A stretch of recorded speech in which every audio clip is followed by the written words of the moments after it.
And good morning. Welcome to Focus on Stafford County on 1590 KVGB 95.5 FM. This program, we get you up to date on everything going on to our friends to the Southland in Stafford County. To help us do that today, Stafford County Economic Development Director Kathleen Norman in on the program. How you doing? I'm good. How are you, Steve? More breaking news today, or what? I know. Okay. So the big short news, timer. The big news from last month is I received my official invitation to serve with the Peace Corps, and so I'm slated to leave at the beginning of October to head over to Albania. For people who are keeping track of world maps at home. Yes. So Albania is on the Balkan Peninsula. It's just north of Greece. And across the Adriatic Sea is Italy. So Mediterranean. Whenever I say Albania, it's like a lot of people kind of think, is it close to, is it Slavic? Is it close to Poland? Is it near Ukraine? And it's really not. It's just around the corner, though. It's on the same continent, Yeah, but okay. It's not, it's like, New York's close to California. Albania. Yes. Why Albania? Well, that's where they selected. I had submitted a Send Me Anywhere application. Well, that's because you didn't end up in Antarctica then. There's some limited choices. Okay. It's a pretty good placement. So they speak Albanian there, though a lot of people learn English. So they start learning English in about third grade, generally speaking. But that can be about the equivalent of a lot of people study Spanish or French in high school in the U.S. and I never saw a course offering for Albanian, but it's harder to find because it makes its own branch on the language tree. So, oh boy. Geographically, it is very mountainous, and so it has a coast, and so there's beaches and a coast, and then a lot of the rest of the border of the country is mountains. So it's been fairly isolated from other parts, which is why it has its own language and kind of has its own distinct culture. So what will you be doing there? Similar work to what I do here. So I'm slated to work in the community development sector. Okay. People are asking, do I know where I'm going? I don't. So the first about 3 months over there, I'll be in intensive language and cultural studies, plus any technical skills they think I need. And then I'll get placed elsewhere within the country for my 2-year service. But stuff would be around doing I'd be either at a nonprofit or a local government doing work to improve community. One focus that they did emphasize in the job description is it could be tourism kind of focused. They have a lot of beauty and natural resources, and so how do you help promote what they have, but then help kind of facilitate the development of lodging, so people having guest houses or things like that. It could be totally different. They want civic engagement with the youth. There's a number of marginalized groups like the Roma, the Gypsies, are in Albania too, and that. Really? Yes. So I have no idea exactly what I'm signing up for, but I should be well equipped with the skills I've gained the past couple of years here in Stafford County. Are you excited? I am excited. So you can go over there and to Albania. Yes. Okay.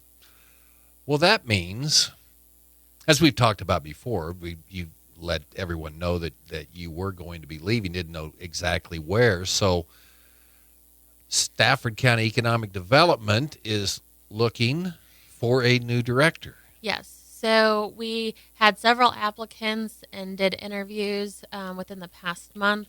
We have put out an offer, so hoping that individual would like to take us up on that. If so, they'd start in June, and I'd have about 2 months overlap to help with some training. So for right now, we'll kind of see. We might have breaking news for next month. Well, that would be perfect. So you've been Economic Development Director for how long now? About 1 year and 3 months. Okay. And I was Assistant Director for a little over a year before that, and then the Vista back in 2019. So from that time frame, talk about the coolest things that have happened in Stafford County during that time. I mean, it's been a whirlwind, I guess is how I would say. I think one of the cool things that's kind of worked, I feel like a fair bit of the work I've done has been kind of the continuation of stuff in motion. So I did get to be here for part of the construction and completion of like the K-State house, and then now carrying out the replica 9 houses. Definitely a learning process there. Been good. Kind of the project that I feel like I've gotten to help with more independently from the ground up is the child care modular project, being on the child care committee, working through the planning process and securing funding for that. And so, making good strides there. There's always really cool or interesting things happening. Some of it's smaller stuff. Like this year, it didn't work out because as the executive director, just didn't have time. But the previous school year, I got to facilitate empowerment training at Stafford schools. And that's something that I brought with me, having been trained in that curriculum. And some of it's just the opportunity to work with great people locally, but also around the state as we do funding. We have a new program that we're going to be participating in coming up, which is called EPIC. It's a pilot program through the Kansas Creative Arts Industry Commission. And it's really process-driven, where they don't want you to have a project in mind, but they're helping you walk through how to kind of develop and expand ideas they're thinking. And then they'll help facilitate us carrying that out. We'll provide matching funds, but there'll be some funds available to actually see that through. So that's a new thing on the horizon that I won't get to see to fruition, but I'm really excited about the potential. But I don't know, I've gotten to interface and work with like the Kansas Creative Arts Commission a number of times during my time here, and it's just always fun to see, what's going on, what's happening, and then how can we integrate it into our communities. Well, congratulations and good luck in Albania, but you'll be here for a little bit, and that's really neat. You're staying around to help train whoever the new person will be. Yeah. And we're going to talk about some other topics coming up here, including the South Central Kansas Leadership League, and we'll do that right after this on Focus on Stafford County. It's coming. More innovation, more flexibility, and more reasons for weeds to scream in fear. Introducing the latest innovation from Corteva Agriscience, Resicor XL herbicide. It's everything you love about Resicor herbicide, but with a wider application window, greater tank mix compatibility, increased crop safety, and higher yield potential. It's more, delivered in a big and powerful way. Learn how you can protect your fields with more at ResicorXL.com. The Eagle Radio Home and Garden Show, presented by Comfort Pro, returns to the Great Bend Event Center on Saturday, March 25th. Stop by between 9 and 4 to see the latest products and innovations for your home and garden. You might win $1,000 to spend with one of our participating vendors. The Eagle Radio Home and Garden Show, presented by Comfort Pro, Saturday, March 25th. Participating businesses include Sunflower Diversified Services, Just Say It Though, Dayton Security, Coach K9 Training Academy, and Keller Real Estate and Insurance Agency.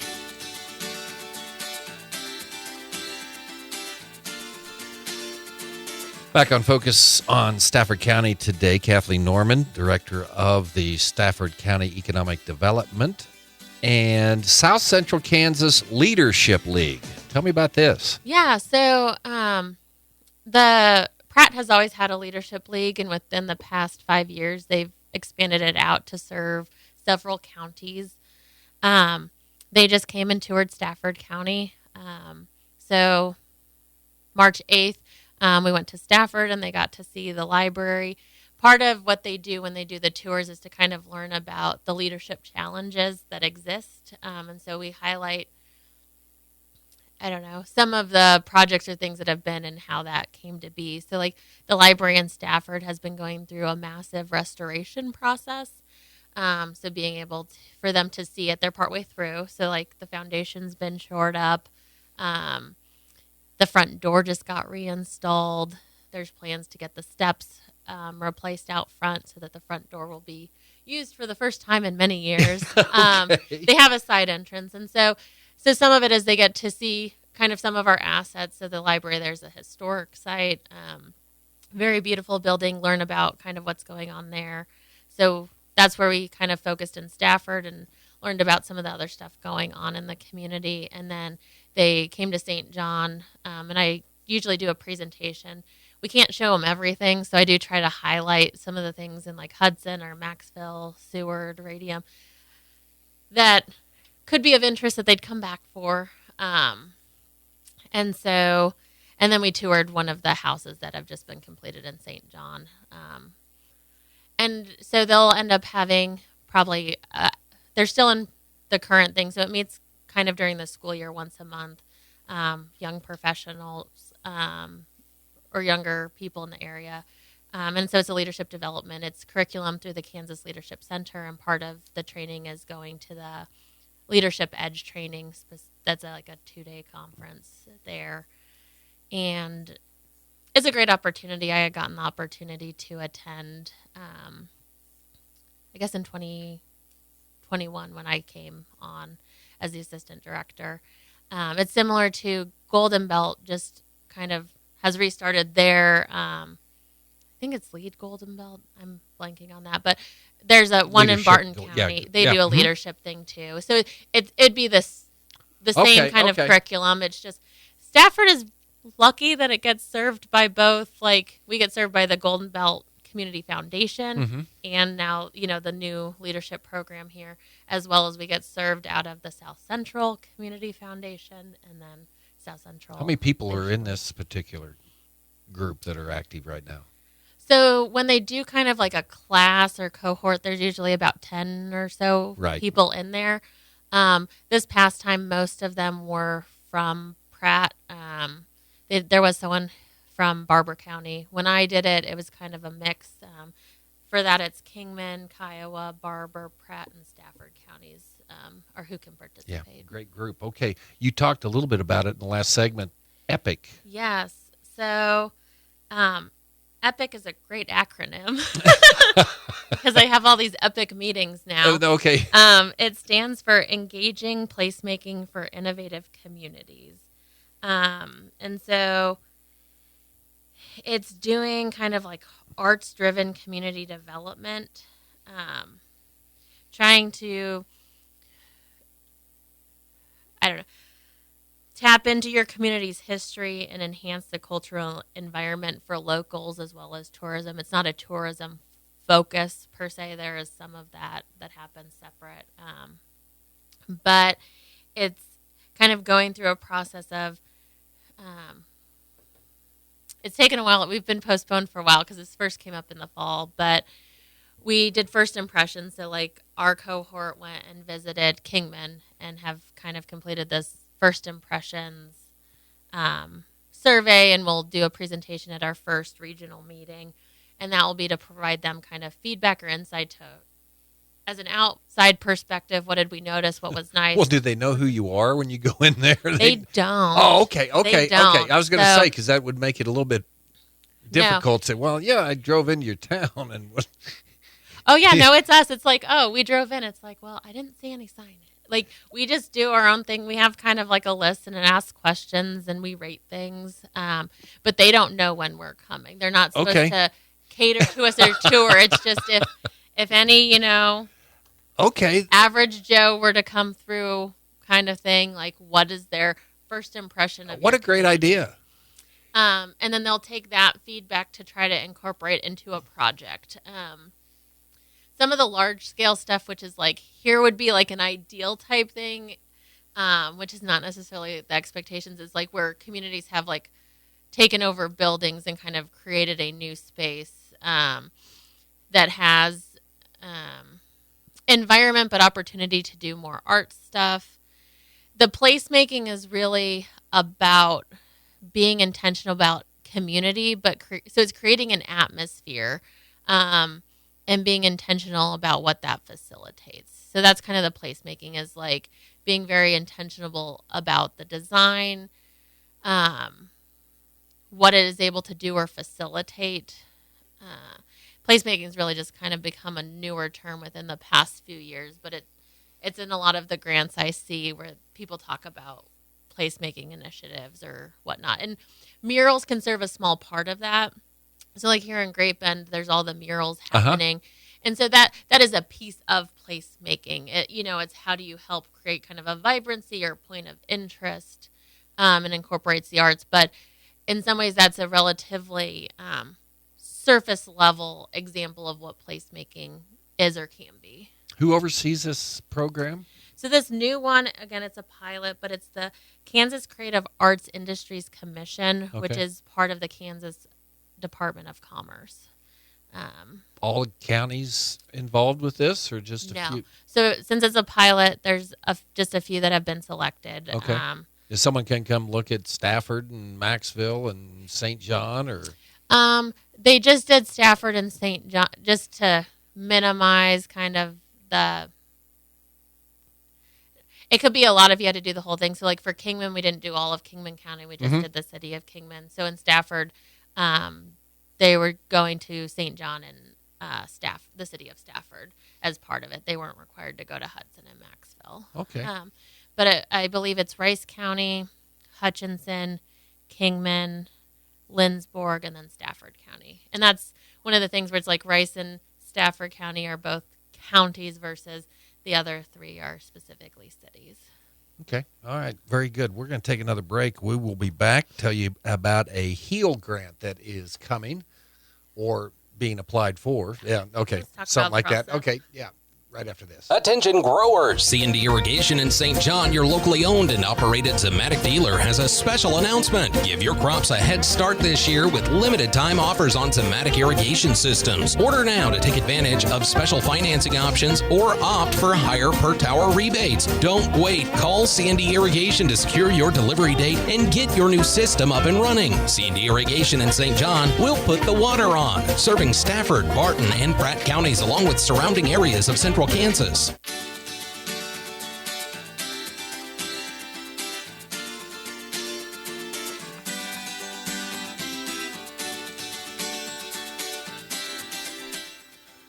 Welcome back. Focus on Stafford County. Kathleen Norman with us here for a few more minutes today. Okay. The Stafford HEAL grant. Right. So the HEAL grant is through the Department of Commerce, and so it stands for Historic Economic Asset Lifeline. The city of Stafford is in the works of putting in an application that's due at the end of the month. They've actually been very interested in this program for a while. They applied when it first came out in 2021. They applied last year, and so we're hoping this year could be the year. This grant is great because it doesn't require the building has to be within like a historic district downtown area, but from the Mail Money Management Studios, 1590 KVGB, Great Bend, and 95.5 FM right K238CK, Poisington. The Poisington. city administrator in Stafford has a couple plans. The city of Stafford overall has really been motivated to start doing some things to work on its downtown vibrancy.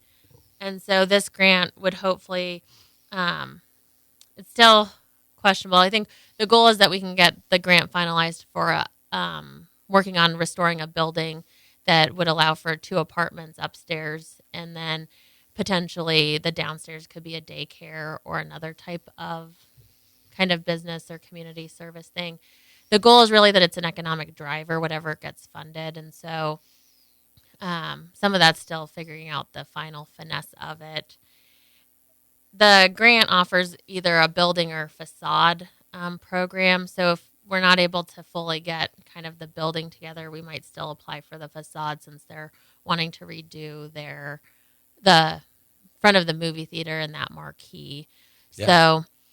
So there's a couple of things, but I think the HEAL grant is fairly extensive in terms of it requires architectural drawings. It requires having bids or estimates in from contractors. You have to have a business plan that you're submitting with it. And I think that's what people don't always realize is like the grant application itself isn't bad. All of the attachments are fairly extensive. Okay. And I mean, that's part of it. When they applied in 2020, they were looking at 2021, they were looking at a different project. And And part of it was just knowing the challenge of didn't really have strong estimates. Had engineering reports, but not the architectural drawings. And then the business plan is just its own kind of beast. And so, it's like you learned through the process of going through it. And so this year, definitely better poised as they go to apply. Is that something you provide assistance with, or how? More of like kind of consulting assistance. So Jamie and I have been in touch, and we've been working through what do we need to have our checklist of, going for it. This morning, I just came across another opportunity that might pair well, so that would help solidify kind of business plan and different parts of it. So it's something where we work together, but I'm not the one writing it, I guess, would be kind of how to do it. Like They write, I do help with some reviewing and stuff. Right now, our organization just doesn't have the capacity to do a lot of external grant writing, but it's how do we support? And some of it's good because, like, I have done stuff with the library in Stafford where they write stuff, I'll read it and provide some feedback. So it empowers them to do it because people get intimidated by grants. Yes. And again, right now, it's like we just don't have the capacity to be writing grants outside of the ones we're doing. Like, I have a grant due next Friday, and we're gearing up for another MIH submission. And so a lot of our time has kind of been consumed on our own projects at the moment. Okay. Anything new on Port Authority? Things are still moving, so nothing groundbreaking. We haven't gotten an announcement yet on the Chrissy grant. Okay, yeah. That's how much is that worth? That'd be like $5.3 million. So... Which, trust me, I would definitely have that be highlighting the program. Yeah, okay, I will bury that lead for you, Steve, if we get news. So could come at any time? Yeah, we're kind of anticipating that it might be more of a summer announcement. There was an opportunity to put in for a congressional directed appropriation, and so we did submit for that. I guess that was due like a week or so ago. So that would be a federal kind of appropriation to the project, which is more likely than the Chrissy grant, probably. I mean, we're still hopeful on the Chrissy grant, but you can just see from things that it's a longer shot to be able to get that. So they really don't tell you, okay, when we're going to find this, so you just have to go in every morning and do they send you an email or do they call? There's usually an email or a call once the award has been done. So like with the state system, once they make an announcement, I get an email notification to go to the portal because we've been awarded or whatnot. The federal, it just depends. A lot of times they don't even always tell you. A lot of times with like our state stuff and a number of the foundations, they'll tell you, we anticipate you knowing by X time. The feds don't do that. Oftentimes you can just look previously, when has that been? It's like, oh, in the past they've announced as early as March and as late as July. Do you get like a Dear John letter, or like they let you know that you didn't get it? Or do you they leave you hanging the whole time while you're waiting and find out, oh, they already awarded that? It depends. Okay. Sometimes some programs are good about telling you didn't get it, and other times you're left in limbo. The old limbo. Okay. Well, that's our show this week, or this month, and you'll be back in next month, and maybe you'll have someone with you, maybe? I don't know. Maybe. Or at least we'll know who's going to be there. Okay, outgoing Stafford County Economic Development Director, Kathleen Norman, soon to be in Albania. Yep. You just got to find a place for that program. Focus on Albania. That could be the first thing. You get us some sponsors over there. We'd have it on. Make it a thing. Add some cultural variety. Thanks, Kathleen. That is our program today. Stay tuned. Coming up, we will have news at the top of the hour with ABC and our noon report, of course, leading into Sports Day today at 12:30 here on KVGB Great Bend.